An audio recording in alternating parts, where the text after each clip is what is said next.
अस्सलाम वालेकुम, नमस्कार, सत श्री अकाल, वेरी गुड इवनिंग। मैं आसिफ खान, न्यूज़ इंडिया 9 में आप सभी का स्वागत है।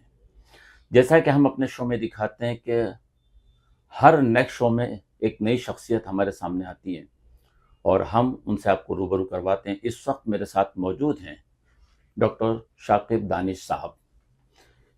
आपका बहुत बहुत शुक्रिया न्यूज़ इंडिया 9 में आपने वक्त दिया। नशा नशा एक ऐसी आदत है, फिर वो किसी भी चीज़ का नशा हो, लेकिन जो नशा शराब है, ड्रग्स है, इस तरह के जो नशा है जो पहले शुरुआत में एक शौकिया होता है, फिर आदत बन जाती है, फिर मजबूरी बन जाती है। अब ये है कि वो एक बंदे की वजह से पूरा घर डिस्टर्ब होता है। घर के साथ साथ में पड़ोसी भी डिस्टर्ब होते हैं। जब उसको अपनी जरूरत की चीजें नहीं मिलती है तो पहले वो घर में चोरी करता है, फिर पड़ोस में चोरी करता है, सोसाइटी में चोरी करता है। यानी वो फिर धीरे धीरे समाज के लिए एक नासूर बनते चले जाते हैं। आइए डॉक्टर साहब, इसमें बहुत ज्यादा बारीकी से इन्होंने मरीजों का इलाज किया है और ये किस तरीके से लोग इसमें मुब्तला होते हैं और उसके बाद की जो कैफियत होती है आपके पास, तो ये रोजमर्रा का मामूल बन चुका है। जी, जी। तो सबसे पहले आप हमारे ऑडियंस को ये बताएं कि जैसे ये इब्तिदा होती है, हुँ। इसकी इंतहा कैसे होती है? जी, मैं डॉक्टर शाकिब दानिश, साइकियाट्रिस्ट, मानसोपचार तज्ञ। पिछले 18 सालों से मैं प्रैक्टिस कर रहा हूँ और नशे के पेशेंट हमारे पास काफ़ी बढ़ते जा रहे हैं। इसके अलावा हर संडे को हम लोग फ्री ऑफ कॉस्ट मेडिसिन और फ्री ऑफ कॉस्ट काउंसलिंग करते हैं 3 से 5 हैदरी चौक पुलिस चौकी में। तो ये नशा जो है आज एक बीमारी है जो कि बच्चे समझ नहीं रहे। ये शुरू में कॉलेजेस में, स्कूल्स में या फिर जब ऐसे इंस्टीट्यूशंस में जाते हैं बच्चे, तो उसमें शौक के तौर पर, क्रेज़ के तौर पर, फ़न के तौर पर, स्ट्रेस बस्टर के तौर पर उसके दोस्त यार उसको हाथ में थमाते हैं।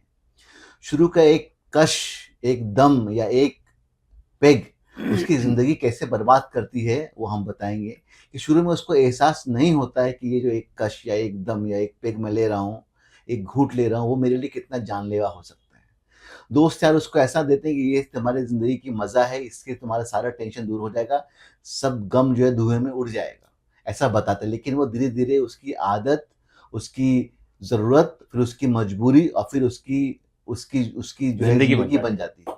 इसके बाद वो है। अपने लिए, घरवालों के लिए, समाज के लिए, सोसाइटी के लिए और बल्कि पूरे देश के लिए और शहर के लिए जो है वो एक नासूर बन जाता है।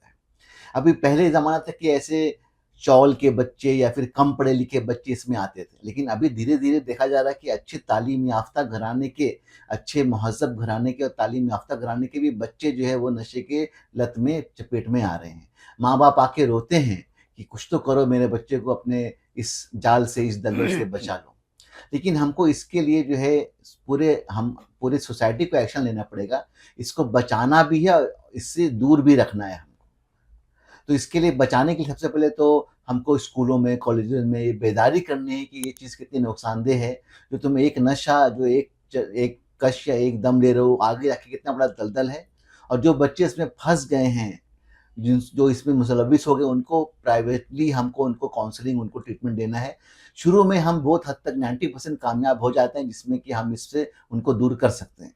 जो बहुत सालों से नशा कर रहा है, उसमें मुश्किल हो जाती है, लेकिन फिर भी हम कोशिश करते हैं कि उनको काउंसलिंग करके हर हफ्ते बुला के उनको हम काउंसलिंग करते हैं, उनको ट्रीटमेंट देते हैं, उससे उनको फ़र्क पड़ता है। कुछ एनजीओज भी इस पर काम कर रही हैं, क्या किसी जी, जी, एनजीओ जी, ने हाँ। आपसे संपर्क जी, किया? हमारा खुद का भी एनजीओ है हेल्दी माइंड फाउंडेशन, प्लस और भी जो एनजीओज़ हैं, जैसे ह्यूमन वेलफेयर फाउंडेशन और भी जो डॉक्टर्स भी हैं, हज़रात, हमारी पूरी टीम है, मेडिकल सोशल सर्विस सोसाइटी, ये सब मिल के हम लोग काम कर रहे हैं इसमें। एक मुख्तसर अगर ये कहें कि जब बच्चा जो है वो कच्ची मिट्टी होता है, वो कच्ची मिट्टी में आप जिस तरह का अपने बच्चों को वक्त दोगे, उसका मिजाज बनाओगे, वो उसी उसी नक्शे में ढल जाएगा।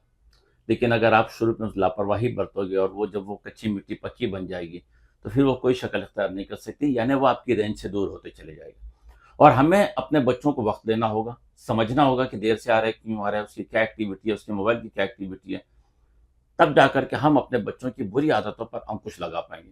डॉक्टर साहब, एक सवाल यह भी है कि जैसे कि मरीज कुछ ऐसे भी होते हैं जो आपको सपोर्ट करते हैं या कुछ ऐसे होते हैं जो जीना ही नहीं चाहते, ऐसे भी मरीजों से आपका वास्ता पड़ा है? जी, जी। नहीं, घर वाले अक्सर जो नशेबाज होते हैं ना, घर वाले जो है वो उनको समझते नहीं हैं उनको। उनको सहारे की ज़रूरत होती है। अक्सर पेशेंट जो आते हैं हमारे पास, उनको टाइम पर अगर सपोर्ट मिल जाए, तो वो इससे निकल सकते हैं। वो उनको एक लेबल लग जाता है कि ये तो नशेबाज है, ये तो बेवड़ा है, ये तो चरसी है। हम उनको लेबल ना करें, उनको प्यार दें। उनको प्यार और सपोर्ट की कमी की वजह से कुछ लोगों को जो है धीरे-धीरे वो रास्ता भटक-भटक के इस रास्ते तक पहुँचे हैं। तो हमको उनको सही टाइम पे सपोर्ट देंगे, तो गलत सहारा नहीं लेकर के वो सही सहारा लेंगे, सपोर्ट लेंगे और वो आगे खड़े हो सकते हैं। अक्सर ये नशे की जो 50% पेशेंट्स होते हैं, वो टेंशन को, उदासी को, डिप्रेशन को, ब्रेकअप को, अफेयर ब्रेकअप को यंगस्टर्स, प्लस कॉलेज के फेल होने को, स्कूल्स के फेल होने को, उसको रिलैक्स होने के लिए इन चीज़ों का सपोर्ट देते हैं। अगर उनको सही टाइम पे माँ-बाप उनको वक़्त, सपोर्ट, ज्ञान नहीं देके उनको ध्यान दें, सहारा दें, उनको एक दोस्त बन के, आज के माँ-बाप क्या हो गया, डिस्टेंस बन गया। माँ-बाप से दूरी है माँ बच्चों में। एक ही घर में रह कर के भी बच्चे मोबाइल में, माँ-बाप अपनी दुनिया में रह रहे हैं। एक इंटीमेसी नहीं है। घर जो है चारदीवारी का नाम नहीं है, बल्कि दिलदारी का नाम है। एक-दूसरे से मानुसियत होना चाहिए। है ना? आज एक-दूसरे से कॉन्टैक्ट करने के लिए हम मोबाइल यूज़ कर रहे हैं, बात से नहीं कॉन्टैक्ट कर रहे हैं। तो वो जो दूरी लाई है मोबाइल ने और स्क्रीन ने हमको अपने अपनों से दूर कर दिया है, उसको ख़त्म करना पड़ेगा। बच्चों के जो दोस्त यार उनसे भी घुले-मिले हैं, उनको भी हम दावत दें, ताकि समझ में आए कि बच्चा हमारा किन बच्चों के साथ उठ बैठ रहा है। अगर हम बच्चों से दूर होते जाएँगे, तो वो बच्चे फिर बाद में हमसे दूर हो जाएँगे और फिर हम चाह के भी उनको करीब नहीं ला सकते। तो उनको हमको सहारा देना है, ताकि वो फिसलने से पहले सपोर्ट लें। घर का सपोर्ट अगर हमको मिलेगा, तो बाहर का सपोर्ट क्या है? नशा है। बाहर का सपोर्ट क्या है? बुराई है। उससे बचा सकेंगे हम उनको। आपने देखा डॉक्टर साहब ने मुकम्मल पूरी तफसीली बात बताई है। इस मसले का जो हल है वो 80% घर वालों के पास है, उनकी फैमिली के पास, उसके पेरेंट्स के पास, उसके भाइयों के पास है, भाई बहनों के पास है। तो कोशिश करिए कि जो हमारे बच्चे भटक चुके हैं, गलत राह, गलत संगत में जा चुके हैं, उन्हें बहुत मोहब्बत से, बहुत इत्मीनान के साथ में अपने राह रास्त पर लाना है। ये हमारी ज़िम्मेदारी है, हमारे पड़ोस की ज़िम्मेदारी है और हमारे जितने भी ज़िम्मेदारान अपने आप को कहते हैं, वो इस पर कोशिश करें। पूरी नस्ल ख़राब हो रही है, देश ख़राब हो रहा है। जी, मीरा रोड में माइंड केयर क्लिनिक है 1 और नागेश्वरपरा में माइंड केयर क्लिनिक 2 है। इसके अलावा हमारा हॉस्पिटल और सेंटर है विरार में, और हफ्ते में 1 बार दानु भी जाता हूँ। मतलब ये पूरे वेस्टर्न पट्टी में मीरा रोड से दानु तक मैं बैठता हूँ, और ये हमारा हर संडे को 3 से 5 दोपहर में हम लोग, मैं, डॉक्टर आफ़ताब, डॉक्टर बेग और खदीजा मैडम काउंसलर जो हैं, वो मिल कर के हम लोग हैदरी चौक पुलिस चौकी में हम लोग बैठते हैं 3 से 5। उस दौरान बाज़ाफ़्ता पुलिस के अराकीन नहीं रहते, हम लोग ही वहाँ पे मैनेज करते हैं, और सारे पेशेंट जो आते हैं वो हम लोग उनको देखते हैं, काउंसलिंग करते हैं, दवाइयाँ भी फ्री में देते हैं। उसके लिए हमने जो है, जो सैंपल की दवाइयाँ रहती हैं, जो आमतौर से डॉक्टर से केबिन में दी जाती है, उसको हम देते हैं फ्री ऑफ कॉस्ट। काउंसलिंग भी करते हैं, और मैं देखता भी हूँ, काउंसलिंग भी होता है, और वहाँ पर ऐसे मरीज़ों को जो है, दूर-दूर से जो आते हैं मरीज़ नशे वाले, उनको हम इलाज करते हैं। कई बार उनकी फैमिलीज़ आती हैं, उनको भी हम दवाइयाँ देते हैं कि भाई उनको दवाइयाँ दो, ताकि वो अच्छे हों, फिर उनकी काउंसलिंग शुरू करते हैं।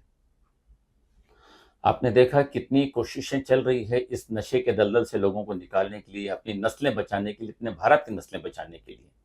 ये ज़िम्मेदारी हमारे डॉक्टर्स और इनकी एनजीओ के साथ-साथ में मेरी और आपकी भी बनती है।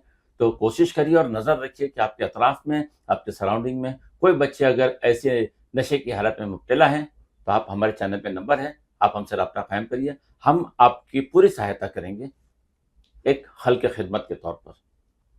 डॉक्टर साहब, आपने वक़्त दिया, हम आपके बहुत-बहुत शुक्रगुज़ार हैं और हम फिर मुलाकात करेंगे और इसी तरह की आपको तमाम चीज़ों से आगाह करते रहेंगे।